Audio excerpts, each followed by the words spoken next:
Welcome to the deep dive. Today, we're going to tackle something, a really persistent myth, actually, that could seriously trip you up. We're talking about buying property in Malaysia and this idea, this, RM1 million rule for foreigners. It's everywhere, but honestly, it could lead you down the wrong path financially. So our mission today, get you the real story for 2025. Yeah, that's so important to clear up right away, that RM1 million figure. It does come from a federal guideline, the EPU, Economic Planning Unit, but, and this is the key part, it's definitely not a binding national law. Okay, not a law, so why isn't it? Well, because in Malaysia, land administration, it's mostly under the individual states. They get to set their own rules, their own minimum prices, Yeah. and that's where all the complexity is, but also maybe where the opportunity lies for you.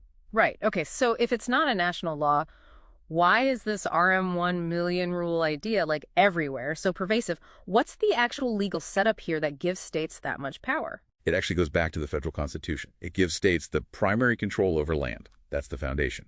Then you've got the National Land Code from 1965, specifically Section 433B. Section 433B, and what does that do? It basically says any foreign interest needs written approval first from the state authority for that specific state. That's the real control point. So if a state decides, say, our minimum is RM2 million, well, that's the legal requirement there. It overrides any federal guideline. I see. So that federal guideline, the EPU one, it doesn't really apply in most cases then? Exactly. The EPU approval, that's really only for huge deals like RM20 million plus, especially if it affects Bumi Putra or government ownership. For most standard foreign property buys, its role is honestly pretty limited. It's the state rules you need to watch. Okay, this is where it gets really interesting then. With states in charge, the actual minimum prices must be all over the place. Can you give us some real-world examples? Show us how different it is on the ground. Oh, absolutely. The differences are, well, quite stark. Look at Selangor. Their minimum is RM2 million. And get this, foreigners generally can't buy non-strata landed homes there. So no individual houses on their own plot, usually. Only strata landed, like in gated communities. Wow, okay. RM2 million and restrictions. What about somewhere like Penang? Penang is interesting, too. They differentiate between the island and the mainland. On the island, it might be, say, RM 1.8 million for landed.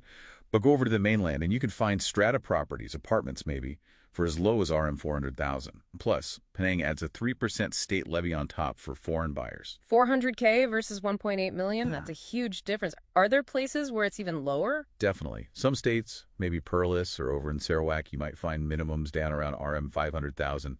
These aren't just random numbers. They're deliberate policy choices made by each state government. Right, state policy. Now, how does this all fit with something like the Malaysia My Second Home program, the MM2H? Because that program has its own property requirements, doesn't it? Which rule wins? That's a crucial point. For MM2H people, it's basically the higher of the two rules principle that applies. Let's take an example. Say you qualify for the MM2H silver tier, and the requirement is you buy property worth at least RM 600,000. Okay, RM 600K for silver. Right. But if you want to buy that property in Selangor, where the state minimum is RM 2 million, well, you have to meet the Selangor rule. You'd need to buy a property worth RM 2 million or more, not RM 600,000. You always have to satisfy whichever minimum is higher, the MM2H tier or the state rule. Okay, higher of the two. Got it. Now, beyond minimum prices, are there just some types of properties foreigners absolutely cannot buy anywhere? Yes, there are some definite no-goes nationwide. Generally, foreigners can't buy Malay reserve land. That's protected. Also, low-cost or low-medium-cost housing units, those are off-limits. And properties specifically allocated for Bumi Putra interests. And then you layer on those state-specific rules, like we mentioned Selangor's ban on non-strata landed. And remember, getting that state authority consent we talked about, it's mandatory. It's not just a rubber stamp. It can take 2 to 6 months sometimes. 2 to 6 months. Okay, that's significant. So purchase price, property type restrictions, state consent. What about other costs? Taxes, fees? What else financially should a foreign buyer be ready for? Good question. There are two main financial hits to be aware of. First, upfront, when you buy. Foreigners pay a flat 4% stamp duty on the property transfer document. That's often called a foreigner premium because citizens pay on a tiered scale, usually lower. 4% flat rate. Okay. And the second thing... That comes when you sell. It's the real property gains tax, or RPGT. Malaysia uses this to discourage, quick flipping of properties for profit, short-term speculation. So if you're a foreigner and you sell within the first 5 years of owning the property, you'll pay a pretty hefty 30% tax on your gains. 30%. Wow, that's high. It is. But here's the flip side, encouraging longer-term investment. If you hold the property for more than 5 years, so from the sixth year onwards, that RPGT rate drops significantly, down to 10%. So the message is pretty clear. Malaysia prefers foreign buyers who are in it for the long haul. Okay, that makes sense. Discourage speculation, encourage investment.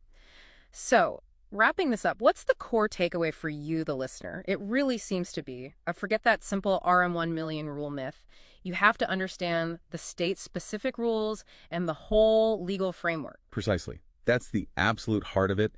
And my strongest advice, really the most critical thing, you absolutely need to get qualified local Malaysian legal help right from the start, before you even make an offer. They're the ones who can navigate this complex state-by-state system for you. It's just indispensable. Couldn't agree more. So, with this deep dive, you now know success here isn't about one magic number. It's about really digging into the local details. Which leads to our final thought for you today. Knowing this, knowing the complexity and the actual rules, what new possibilities does this open up for your investment thinking in Malaysia?